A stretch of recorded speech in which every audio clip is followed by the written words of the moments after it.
राज्याचे उपमुख्यमंत्री सन्माननीय अजितदादा यांना पार्थ पवारने केलेल्या कुठल्याही जमीन व्यवहाराची कसलीही माहिती नाही या त्यांच्या विधानावर आमचा विश्वास आहे। त्यांना यातली काही माहिती नाही असं सुद्धा आमची धारणा आहे। दादा असं म्हणाले की जे काही करायचे ते संविधानाने होऊ देत, तर आम्ही अत्यंत नम्रपणे हे सांगितलं पाहिजे की संविधानातल्या प्रकरण 3 कलम 14 मध्ये सांगितले की everyone is equal before law, कायद्यासमोर सगळे समान आहेत।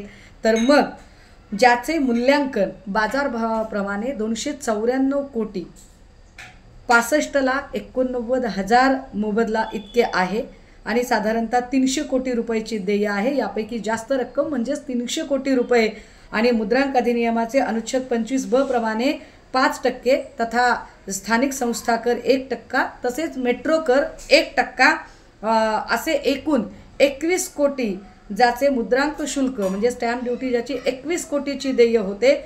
सदर दस्ता जिल्हा उद्योग केंद्र यांच्याकडे लेटर ऑफ इंटेंट, याला आपण इरादा पत्र म्हणतोय, त्या इरादा पत्राला जोडलेला आहे आणि स्पष्टपणे त्यातली सवलत मागितलेली आहे। ती सवलत मागताना खाली ज्या सह्या आहेत त्यामध्ये एक सही अमर दिग्विजय पाटील आणि दुसरी सही जी आहे ती पार्थ पवार यांची आहे।